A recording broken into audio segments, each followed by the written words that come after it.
नमस्कार, नई परख पर आप सब लोगों का स्वागत है। राष्ट्रीय मुद्दा कार्यक्रम में हम अभय सर और आनंद सर से बातचीत करते हैं, देश-दुनिया की राजनीति के बारे में। आज हम इनसे चर्चा करेंगे हमारे देश में या दुनिया की राजनीति में जो कुछ भी हो रहा है, उसके संदर्भ में। आप दोनों लोग का स्वागत है। आनंद सर जो अयोध्या में चढ़ावा चोरी का मसला आया, पहले तो एक छोटी-सी घटना के रूप में सामने आया, कुछ बयान आए। अब धीरे-धीरे लग रहा है कि ये घटना काफ़ी बड़ी है और ये हो सकता है, कुछ लोग ये कह रहे हैं कि यह देश की राजनीति में बहुत ही दूरगामी प्रभाव डाले। अभी जिस रूप में यह पूरा घोटाला हम कहें, चोरी कहें जिस रूप में हमारे सामने है, उसके राजनीतिक निहितार्थ को आप कैसे देखते हैं? देखिए 3, 4, 5 मतलब 2-3 चीज़ें हैं जिसको कुल मिला के इसको देखना होगा। पहली चीज़ ये है कि सबसे सबसे इम्पोर्टेंट जो बात है कि इसका फ़ॉर्मेशन कैसे हुआ था।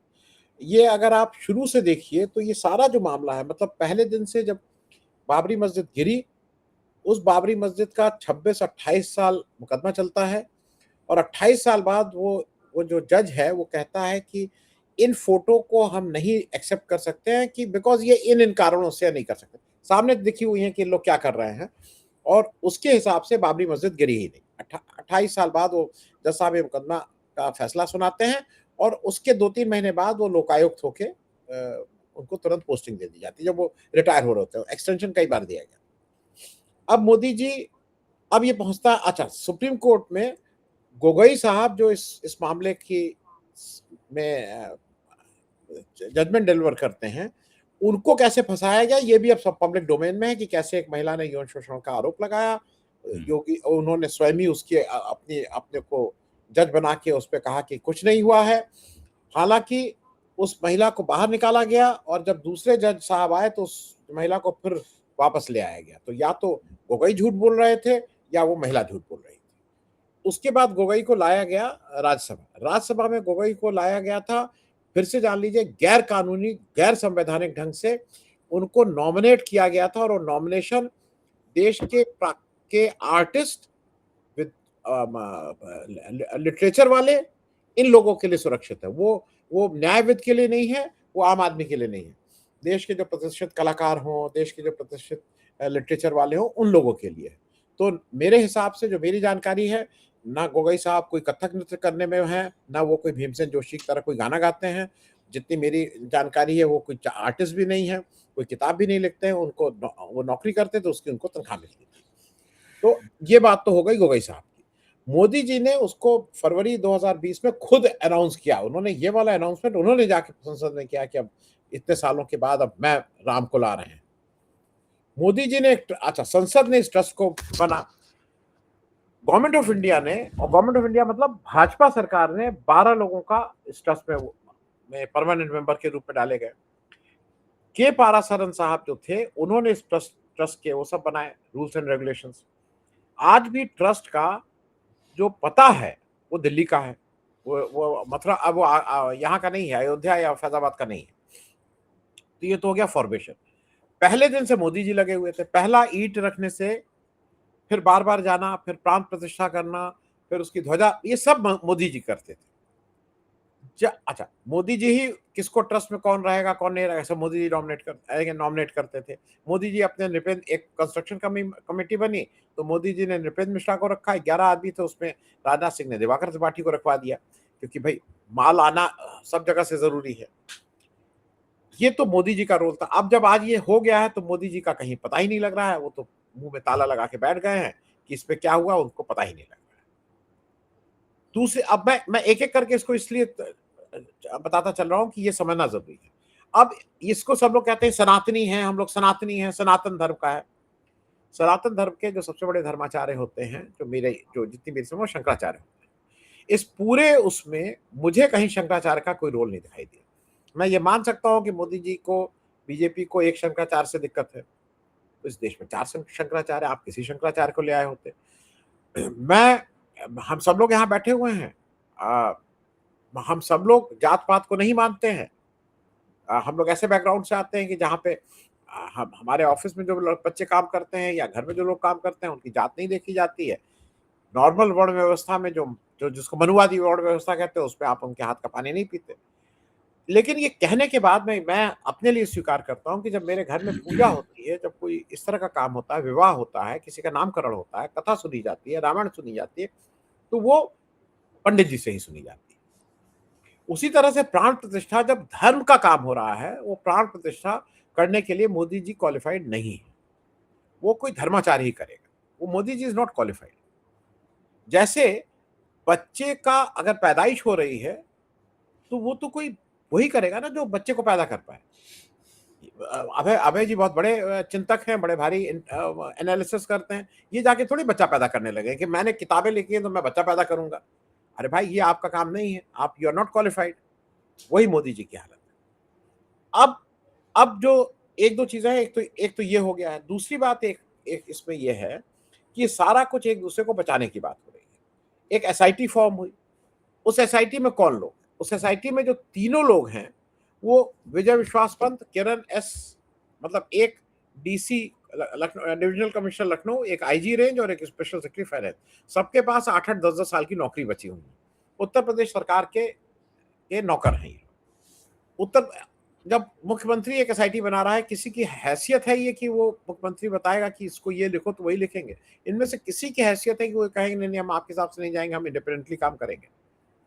सबसे बड़ी बात यह है कि एसआईटी बनाई गई थी इन चोरों को पकड़ने के लिए कि राम जन्मभूमि ट्रस्ट में कौन चोरी कर रहा है। ये आरोप तो यही है ना कि ये ट्रस्ट की में चोरी हो रही है। उस ट्रस्ट के एक ट्रस्टी संजय प्रसाद भी हैं, पदेन सदस्य के हिसाब से, जिसके अगेंस्ट जांच हो रही है, उसी को ले जाके जांच सौंप रहे हैं। इसका क्या मतलब है? ये बात मैं सिर्फ इसलिए कह रहा हूं कि ये समझना जरूरी है कि इसका कुछ नहीं होने वाला है। अब कहां कहां दिक्कत है, ये भी जरा समझ। पहली चीज ये है कि मैं फिर से इसको रिपीट कर दूं, मैं पहले शायद हम लोग इस बात को कर चुके हैं। इसमें दिक्कत यह है कि सारा गुजरात मॉडल है। ये सारा कुछ जो चीज है, ये गुजरात मॉडल है। मैं गुजरात मॉडल इसलिए कह रहा हूं कि इसमें अगर अगर ठीक से याद कर लें हम लोग, तो कमल जी, गुजरात में मैं एक मंदिर का बार बार नाम लेता हूं, मैं फिर से नाम ले लूं, सोमनाथ। अगर आप जाइए, अगर आप गए हो, तो सोमनाथ में आप फल फूल प्रसाद कुछ नहीं चढ़ा सकते, केवल पैसा चढ़ाते हैं। गुजरात मॉडल में केवल पैसा चढ़ाया जाता है। उत्तर प्रदेश का अकेला मंदिर है। आप बिहार से आते हैं, मैं और अभय जी उत्तर प्रदेश से आते हैं, आप जरा बिहार में मुझे मंदिर बता दीजिए जहां पे प्रसाद नहीं चढ़ता हो, जहां पे फूल माला नहीं चढ़ती हो, जहां पे आपको तिलक पंडित जी नहीं लगाते हो, जहां पे चरणामृत नहीं मिलता हो। जहां ऐसा एक मंदिर मुझे बिहार उत्तर प्रदेश का, इस राम मंदिर को छोड़ के बता दीजिए, जहां पे केवल पैसा चढ़ता है, पैसे के अलावा कुछ नहीं चढ़ेगा। और पैसा चढ़ाने के लिए 44 वो रखे गए हैं संदूक, मतलब कहीं कहीं से निकालते रहो, पैसा डालते रहो। ये गुजरात मॉडल इसलिए है क्योंकि पैसे को ले जाना सबसे आसान है। अगर किसी ने चावल चढ़ा दिया, लड्डू चढ़ा दिया, कितना लड्डू खा लोगे, क्या करोगे लड्डू का? यहाँ तो पैसे का। तो ये बिल्कुल सोची समझी रणनीति गुजरात मॉडल की है कि इसको इस तरह से करना है। एक आखिरी बात कह के खत्म करूं। बार बार एक चीज ये कही जा रही है बीजेपी और बीएसपी की तरफ से, जिसने चंदा नहीं दिया उससे क्या मतलब, आपसे क्या मतलब, आप कैसे पूछ रहे हैं, अखिलेश यादव कैसे पूछ रहे हैं? पहली चीज, अखिलेश यादव का ये काम है, वो लीडर ऑफ ऑपोजिशन है, उनका ये काम है पूछना। अगर नहीं करेंगे तो अपने काम से नहीं कर रहे हैं। दूसरा, इस मंदिर का कोई इन्होंने रसीद तो दी नहीं, कितना पैसा जमा हुआ कितना नहीं हुआ। ऐसा एस्टिमेट है कि 4 से 6 हजार करोड़ रुपए पैसा आया है जिससे मंदिर बना है। ये याद रखिएगा, 2019 के बाद उत्तर प्रदेश सरकार ने 80,000 करोड़ से ज्यादा यहाँ पे पैसे लगाए हैं। उत्तर प्रदेश का बजट लगा है।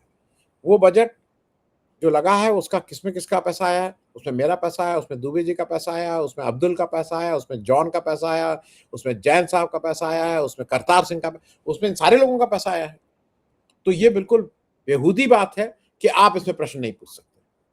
बिल्कुल प्रश्न पूछ सकते हैं, क्योंकि पैसा अगर किसी का लगा है तो वो अब्दुल भी प्रश्न पूछेगा, वो जॉन साहब भी प्रश्न पूछेगा। कमल जी। अब अक्सर ये इस पूरे मामले में मैंने गौर किया कि 2 तरह से चीज़ों को प्रस्तुत किया जा रहा है। गोदी मीडिया पूरी की पूरी कहानी को टिन्नू यादव तक सीमित कर देती है और कुछ और लोगों का नाम लेती है। और कुछ और बातें अभी धीरे-धीरे आ रही हैं, लेकिन मुख्य रूप से यही है कि कुछ लोगों ने चोरी की।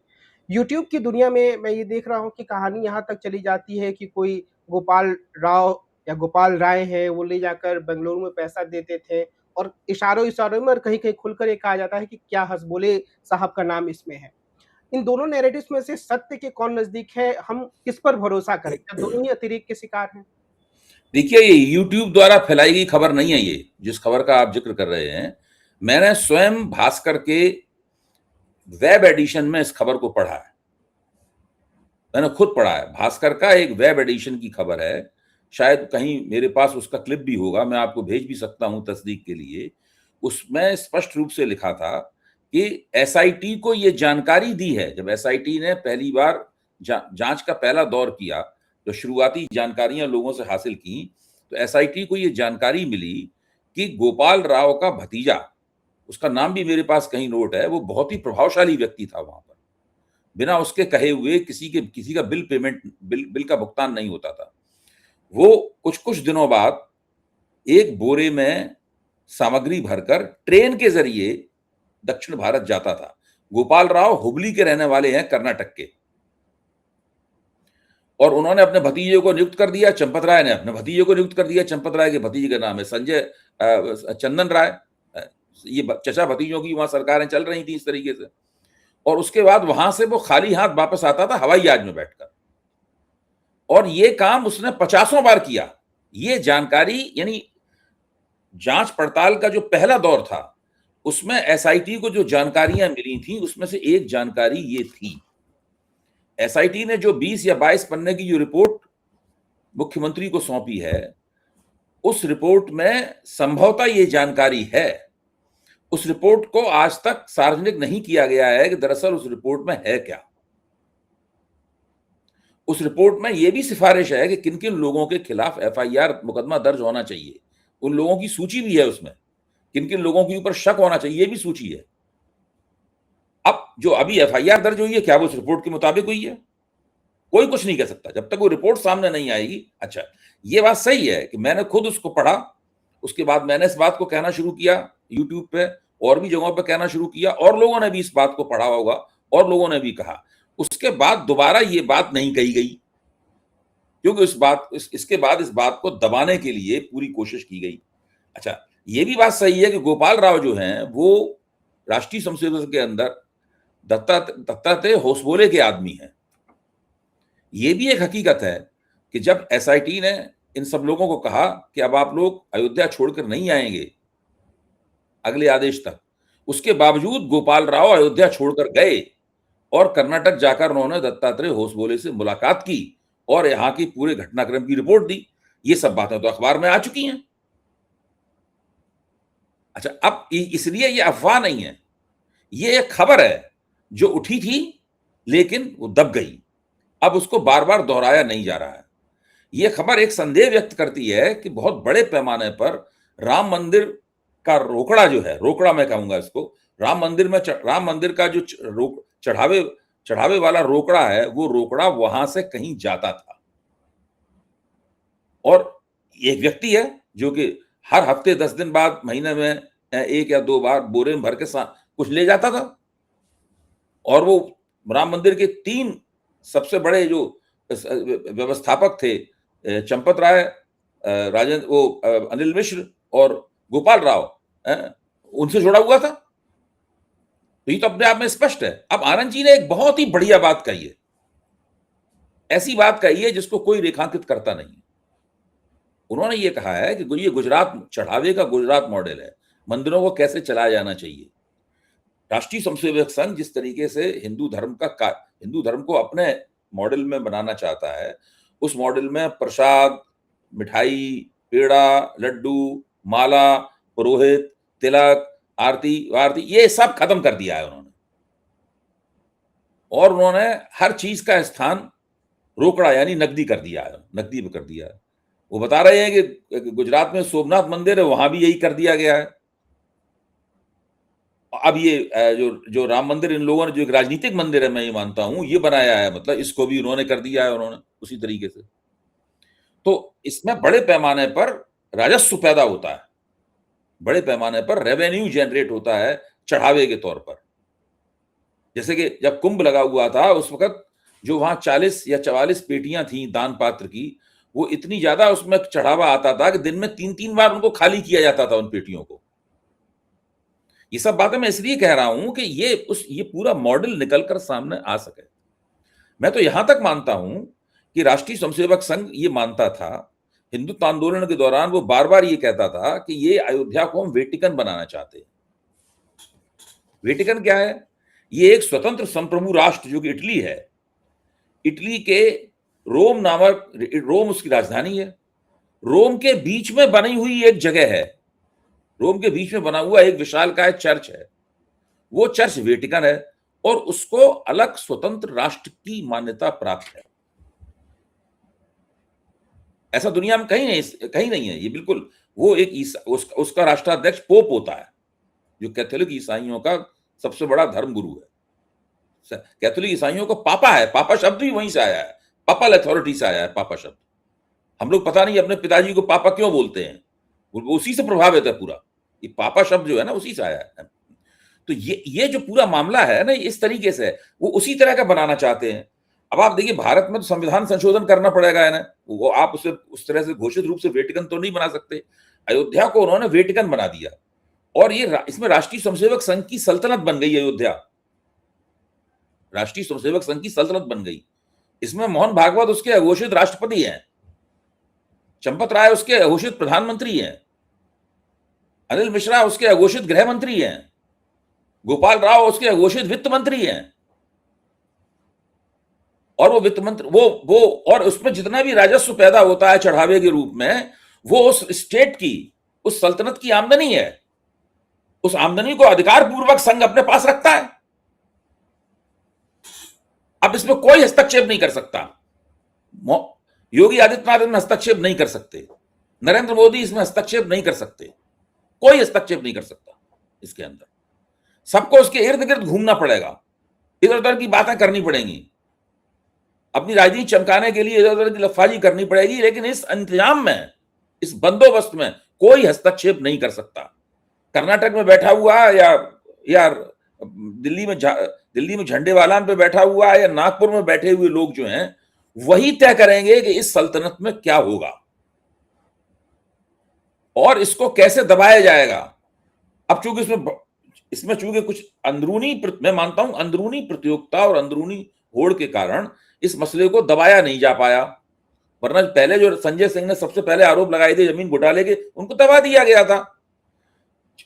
चढ़ावे में चोरी के तो बहुत आरोप बहुत दिनों से चल रहे थे, उन्होंने कभी पुलिस में रिपोर्ट नहीं दर्ज कराई, क्योंकि पुलिस जो है ना वो योगी आदित्यनाथ की पुलिस है, उत्तर प्रदेश की पुलिस है, वो अयोध्या नामक सल्तनत की पुलिस नहीं है। जो वहां थाना बना हुआ है उत्तर प्रदेश पुलिस का है, वो मोहन भागवत नामक राष्ट्रपति, चंपत राय नामक प्रधानमंत्री द्वारा का थाना नहीं है। उनकी पुलिस अपनी पुलिस है।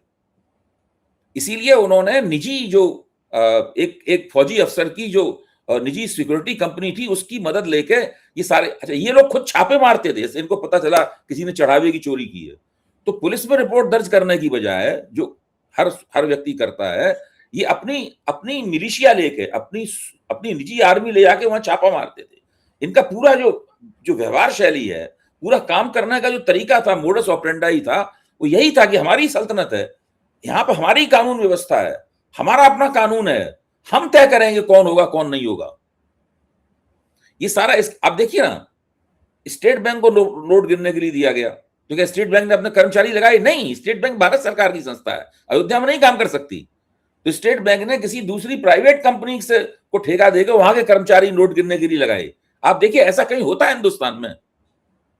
ये राष्ट्रीय स्वयंसेवक संघ का वेटिकन है, इसमें राष्ट्रीय स्वयंसेवक संघ की सरकार चलती है। वही लोग इसके सदरे, वही वजीर आजम हैं, सदरे रियासत हैं, वजीर खारजा हैं, सब वही लोग हैं इसके। मैं जानबूझ कर उर्दू शब्दों का इस्तेमाल कर रहा हूं ताकि उन लोगों को थोड़ी सी तकलीफ हो। मैं बता रहा हूं ये मेरी समझ में ये मॉडल ये है, और चूंकि इसमें एक तरह का भंडाफोड़ हो गया है, और भंडाफोड़ ये बताता है कि ये घोटाला 1000 से 2000 करोड़ रुपए के बीच का है। इसलिए सबसे पहली टिक उनकी यह है कि इस घोटाले को कम दिखाएं, और ये घोटाला 2021 से हो रहा है, तो सबसे पहले उन्होंने किया कि इसकी अवधि कम की, उन्होंने 40 ही दिन में हुआ है घोटाला, केवल इससे पहले नहीं हुआ।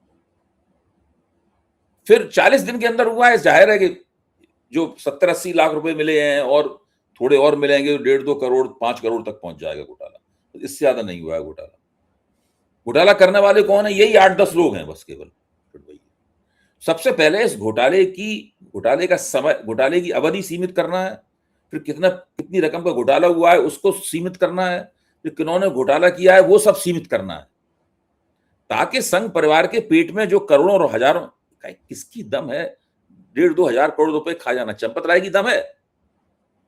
कोई नहीं खा सकता इतना रुपया। इतना रुपया केवल संस्था खा सकती है, व्यक्ति नहीं खा सकता इतना रुपया।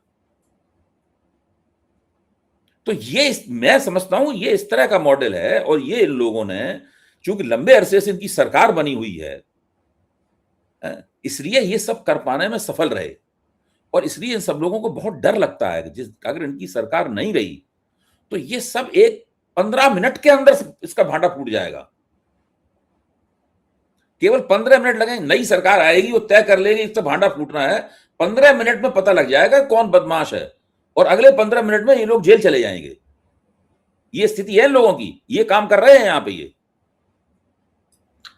आनंद सर, ये जो भांडाफोड़ हुआ उसमें एक तो ये भी कहा जा रहा है कि योगी आदित्यनाथ एक सूरवीर की भूमिका में आए और उन्होंने तय किया कि इस तरह का लूट वो नहीं चलने देंगे। क्या कुछ यही मामला है, या फिर आपसी प्रतिद्वंदिता के कारण कुछ चीजें बाहर निकल गई? इसे हम कैसे देखें, कैसे समझें? नहीं, देखिए, मैं जैसे देख रहा हूँ, मैं एक चीज और ऐड कर दूं जो अभय भाई कह रहे थे। मतलब मैं इसलिए ऐड कर दूं कि उसको करके फिर हम इस पे आ जाएंगे, पॉलिटिकल बात करेंगे। एक चीज अब समझ में आती है अगर ध्यान से देखें, ये साउथ में क्यों जाने के लिए इतना डेस्परेशन है। इनका डेस्परेशन है तमिलनाडु को किसी तरह से, यहाँ साउथ के मंदिर जो है वो खजाने मालूम नहीं। सही बात है, बिल्कुल। वो उस खजाने के ऊपर नजर है, उनको उस सत्ता से ज्यादा उस खजाने पे नजर है। और आरएसएस ये बार बार कहती है कि ये सारे जो जो हमारे धार्मिक स्थल हैं उनको कैसे बनाएं, उनको ट्रस्ट बनाएं, ये ठीक नहीं चलते हैं, फलाना चलते हैं, ढिमाका चलते हैं, इस तरह की बातें करती रहती है। अब मैं आ जाता हूँ आपकी इस बात पे, योगी भाई, मैं जो समझता हूँ ये बिल्कुल दिल्ली और लखनऊ के बीच की लड़ाई है, क्योंकि इस वाले मामले में लोग कुछ भी कहें, इसमें लखनऊ का कोई लेना देना नहीं था। ये सारा ट्रस्ट, ये सारा कुछ, ये पूरी तरह से दिल्ली से संचालित होता था। Modi was the person who was calling the shots. Modi लोग अपॉइंट करते थे, मोदी अपने आदमी रखते थे। ये कहीं से उत्तर प्रदेश का नहीं था। योगी जी आगे आगे इसलिए दौड़ रहे हैं कि चोर पकड़ो, चोर पकड़ो, चोर पकड़ो, कि चोर पता है कौन है चोर। इसमें योगी जी जितनी कस के चल रहा है, चोर पकड़ो, चोर पकड़ो, पकड़ेंगे, कौन चोर है तो सभी को पता है भाई। चोर तो उसी चोरों की जमात में है ना, कोई बड़ा चोर होगा, कोई छोटा चोर होगा। तो योगी जी सबसे ज्यादा हल्ला इसलिए मचा रहे हैं, चोर पकड़ो, चोर पकड़ो। आपने एक और चीज, मैं अब भाई एक शायद हम लोग बात कर चुके हैं, मैं फिर से रिपीट हो सकता करूं। योगी जी ने काम किया, एसआईटी बनाई अपनी, अफसरों से कहा फटाफट फटाफट एक रिपोर्ट दो। रिपोर्ट में जैसा आप कह रहे हैं कि रिपोर्ट सार्वजनिक नहीं की गई, इसका मतलब कुछ ऐसा है जो सार्वजनिक करने लायक नहीं है। रिपोर्ट को संजय प्रसाद से लिया और 5 मिनट के अंदर वो पीएमओ भेज दी गई। आपने इसके अलावा कोई फाइल सुनी है कि आप ये फाइल पीएमओ गई, ये फाइल पीएमओ गई? उत्तर प्रदेश में बहुत सी फाइलें पीएमओ जाती होंगी। मुख्तार अंसारी मरे, ये सब लोग मरे, या कोई हुआ, या किसी को हत्या हुई, कुछ ना कुछ तो फाइल जाती हो। आपने आज तक सुना कि कभी ये फाइल पीएमओ गई, ये सब जगह पेपर में भी आ गया, सब जगह आ गया? तो पीएमओ गई इसका मतलब क्या है कि मोदी जी जाने और उनका काम जाने। मोदी जी अगर कार्रवाई करें तो फंसे, ना कार्रवाई करें तो फंसे। चंपत राय को बचाएं तो फंसे, चंपत राय को सजा दें तो फंसे। इसमें जो अपयश है, लोगों को लगता है कि वो अपयश केवल और केवल सेंटर का है, इसमें कोई भागीदारी नहीं। और मेरे हिसाब से ये एक अपने ढंग से योगी जी इसमें एक्स्ट्रा एफर्ट कर रहे हैं, प्रोएक्टिव हैं, बिल्कुल पकड़ेंगे। अरे भाई, जब सबको पता है चोर कौन है तो इसमें पकड़ने की क्या है? मतलब ये तो पता ही है चोर कौन है। तो जो बार बार कह रहे हैं चोर पकड़ा, चोर कोई मुसलमान नहीं है तो पक्का हो गया, क्योंकि अगर आधा भी मुसलमान कोई अब्दुल होते या मजीद होते तो अब तक तो वो टांग दिए गए होते। चोर कोई जवाहरलाल नेहरू नहीं है, ये भी पता लग गया कि भाई नेहरू के समय ट्रस्टी ने तो नेहरू को बना देते। तो अब चोर तो उसी सीमा में है। तो योगी जी रोज रोज क्यों चिल्ला रहे हैं कि चोर को पकड़ेंगे, चोर को पकड़ेंगे? तो योगी जी तो अपने यहाँ कर रहे हैं। तो इसको बहुत डिसाइफर करना कोई मुश्किल नहीं है। और योगी जी ने अपना एक और काम अच्छा कर लिया है, चीजें, हालात बहुत बदतर हैं। 22 के मुकाबले इस समय ग्राउंड पे चीजें बहुत बदतर हैं।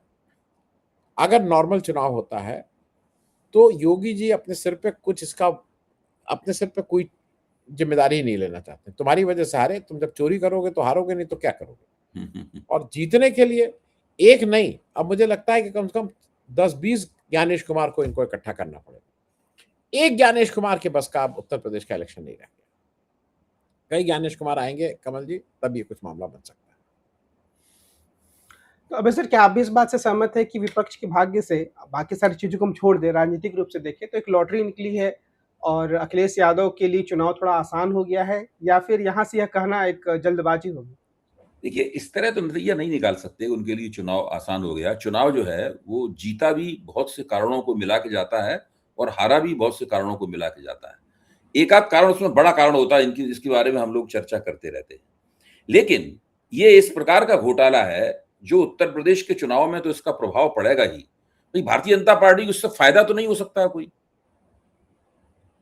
ऐसा कौन व्यक्ति कहेगा नहीं राम मंदिर घोटाले से भाजपा को बहुत जबरदस्त फायदा हो गया,